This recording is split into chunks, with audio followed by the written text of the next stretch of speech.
They say, I need some space. You do not hear a pause. You hear, I might be leaving you. So you watch the chat, send explanations and apologies, and search for proof that the relationship still exists.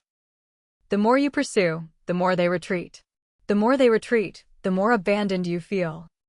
This is not about calling one person needy and the other cold.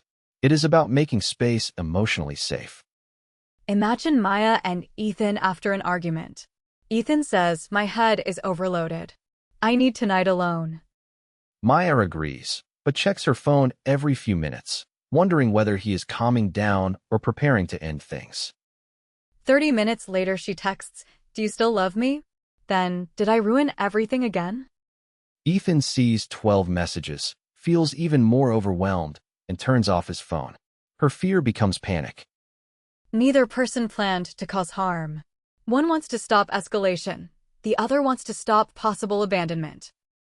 But both stated a need without explaining how this pause would end. Why can I need space sound like rejection? First, uncertainty gives your mind room to create the worst answer.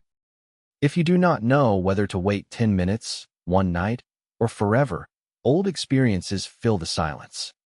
Maybe your family used days of silence after conflict.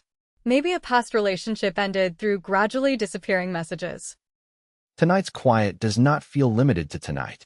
It wakes every memory that had no explanation or goodbye. That does not make your partner responsible for all your anxiety, and it does not require you to feel nothing. It means the fear belongs partly to the present interaction and partly to what your nervous system remembers. Second, many people use immediate replies as their main measure of safety. Quick response means I still matter. When replies stop, you lose more than conversation. You lose the only instrument you use to measure the relationship. Wanting reassurance is not wrong. But if reassurance only means instant access, ordinary distance will always resemble rejection. More durable safety comes from patterns. Do they explain, keep agreements, return, and participate in repair? Third, some people misuse the language of space.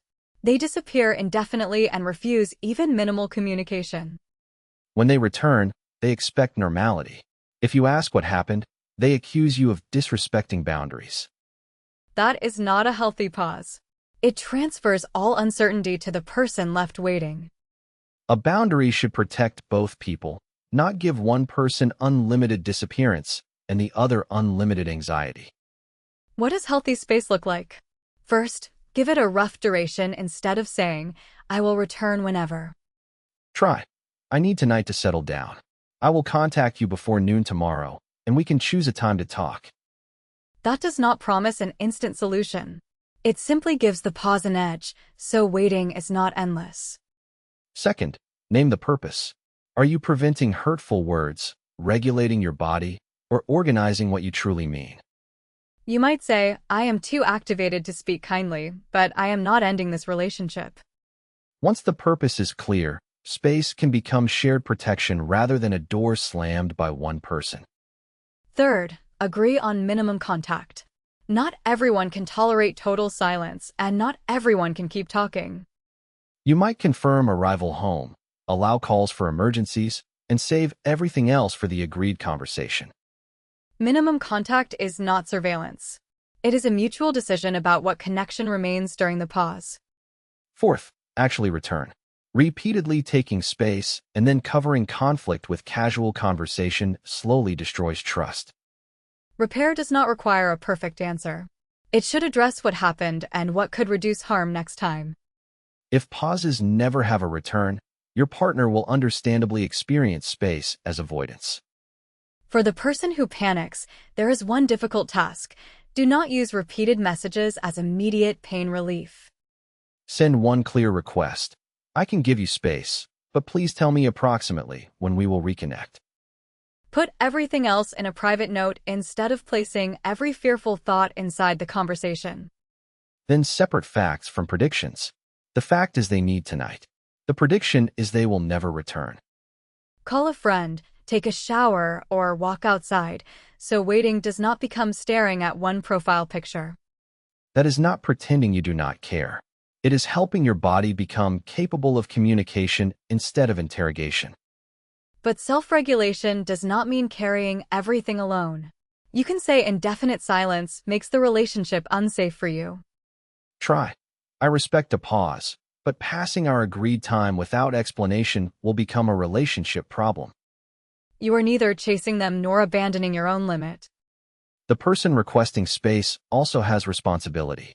Silence is not automatically mature simply because it feels calmer. If you say, "Leave me alone," and disappear for days, their anxiety may be a normal response to unpredictability. A real boundary explains your limitation while acknowledging that your choice affects someone else.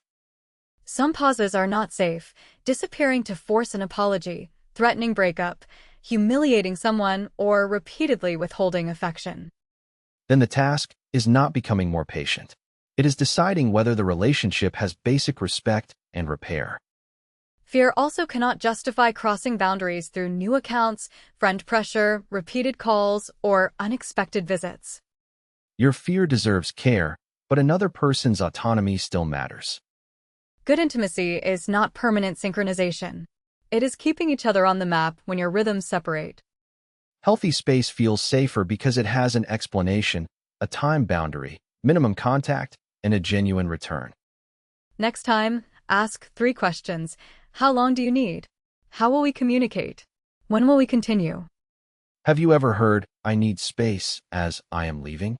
Did that pause create repair or greater distance?